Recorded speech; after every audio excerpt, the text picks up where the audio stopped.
Hey everybody, John with ATX Hot Sauce. Check us out, atxhotsauce.com. Today I'm going to be showing you one of my favorite recipes that we make. It's called the juice. It's made with fermented habaneros.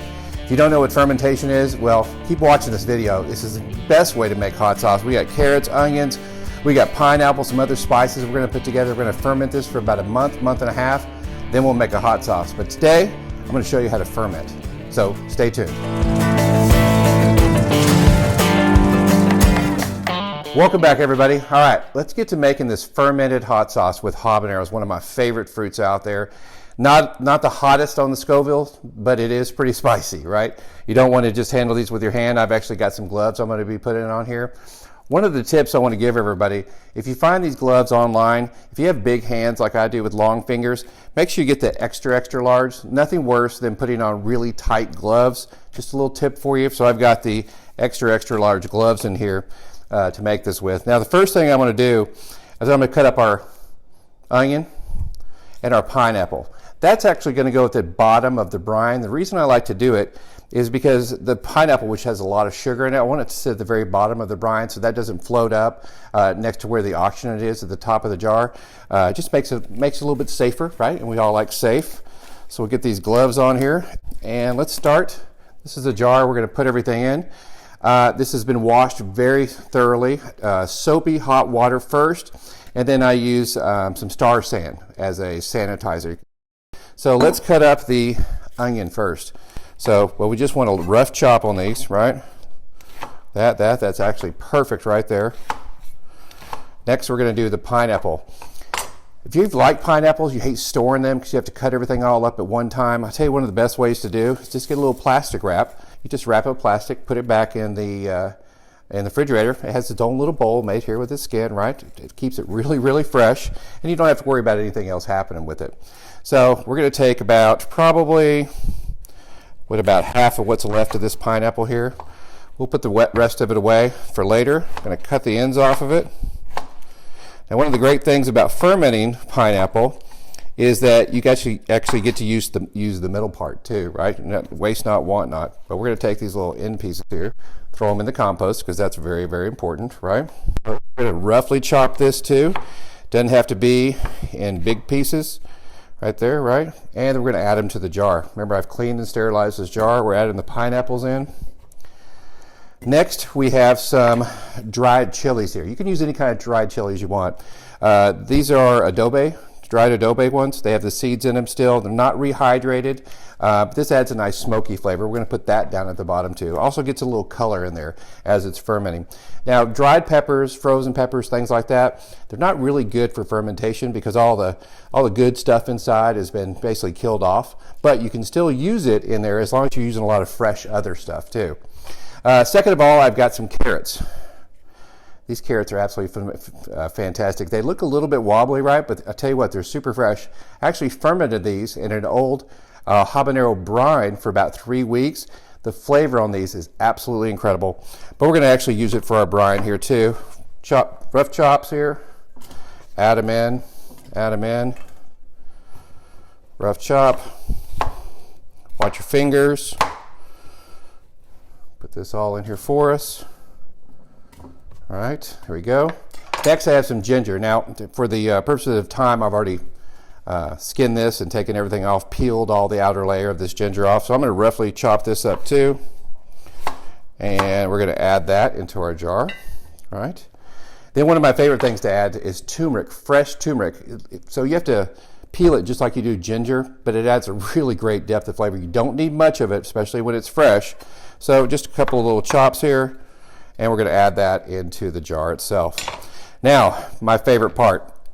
Let's get to the habaneros, right? The habaneros. These habaneros are absolutely fantastic. Now, what a lot of people do when they're making habaneros, they'll take their knife, cut it, throw this away, right? That's kind of wasteful if you ask me. What I like to do is you can actually pluck the stem right off, and then you save the end of that you would normally throw away, so you get a little bit extra. Now, I know I just threw a whole habanero in there. That's perfectly fine. I do like to chop them, depending on the size, either 1 or 2 cuts on each one. Just want to make sure that brine gets down in there All right, not real important other than that, but let me go through here and we're going to de-stem all of these.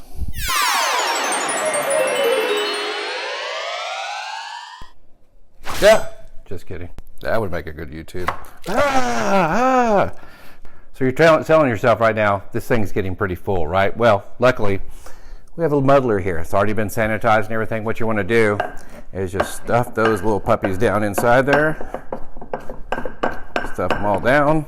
Make some room for the rest of them to come out there. And lastly, we're going to add our onions in here. I like to kind of break those apart so they kind of sit on the top. Onions tend to kind of protect the rest of the brine if they sit on top, which I like.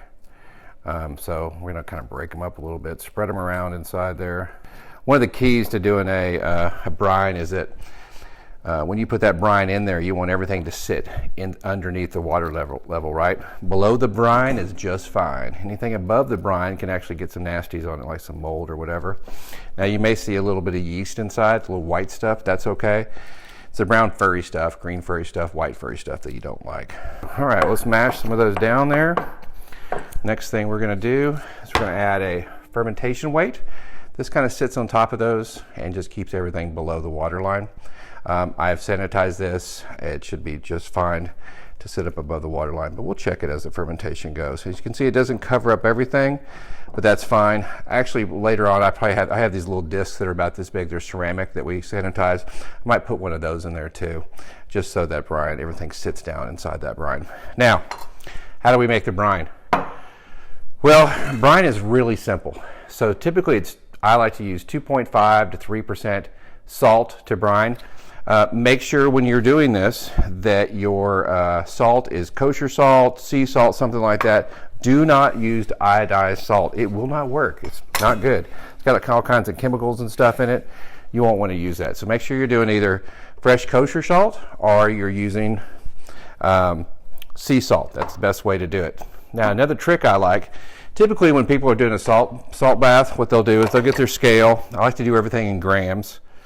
Right, they'll put their scale down, wait for it to go, zero it out, put it on there, zero that out, then put the water in there, right? Weigh the water. Say there's 1,000 grams of water at 2.5% brine, that's 25 grams of salt, right? Well, that's kind of a lot of back and forth, a lot of different weighing. What I've done here, take a marker, to put in grams how much the actual glass weighs, and then I put a couple limes. So 1,610, it's about 40 grams right there. 1,000, about 25 grams. That way I don't have to go back way. All I have to do is weigh the salt, right? So if I'm going to fill this up to 1610, I'm going to need about 45 grams, right? So then I just take this, it's on the scale, going to zero that out, and then I'm going to do 45 grams. And here we go, getting closer. All right, so a little bit over, that's okay. We're going to add that right in here, and then I'm going to fill it right to this line here. Some people say to not use tap water, use other things. Tap water here in Austin, Texas is pretty good, so that's what we're going to use.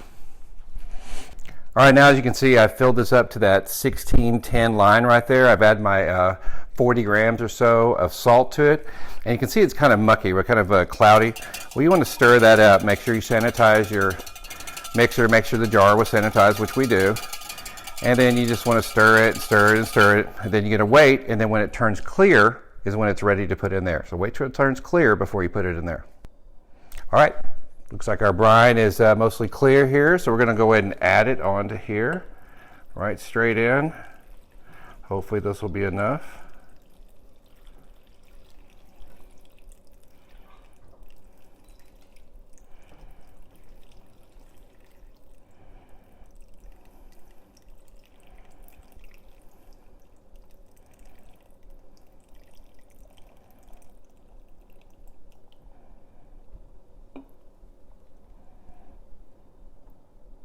Just a little bit shy, but that's okay. We've got our pineapple on the bottom, our fermented carrots that I fermented in an old habanero brine. We got that turmeric, we've got that ginger in there. We've got all those habaneros, gonna be a little spicy. Then I've got the red onions on top, making sure the brine's covering everything, and we're good to go. Now I'm gonna put the lid on it, right? So here's a lid, and I've actually fermented these, I've actually sanitized these already. I am going to add one more squirt to this. It's Star Sands, very safe. Put that lid right on right here. Make sure it's tight. Okay. And then we have a bubbler. This allows for all the CO2, oxygen, all the air to come out, but nothing to go back in. Sanitize this too, but we're going to add a little bit more to it. Going to stick that right there. Want to make sure it doesn't go inside the water. I'm going to stick this here. Remember, these have all been sanitized, and the magic ingredient. Some people put water, some people put brine. I like to put a little vodka in here. It keeps all the little bad beasties from coming in. So what happens is, as that oxygen and CO2 is released, it bubbles out the top here, and this releases it. And then we'll add a little lid here also to make sure everything's properly sanitized. Got it? That's okay. There we go. All right, that's almost ready to go. We got one more step. This is something I highly recommend. Number one, tape, marker. Make sure you label and date what's on there. And also you have batch numbers. So I have this book, and this is all my favorite batches. And I've had every batch I've ever made on here with all the different recipes, because in a month I'm not going to really remember what I put in here, right? So you write it all down, and then when you make the sauce, you make notes to the side of it. So this is actually going to be batch number 46 that we're making right now. So I get that labeled, get it put away, safe. If you want to see how I turn this into the juice, the sauce itself, stay tuned. That video is coming out soon. See you then.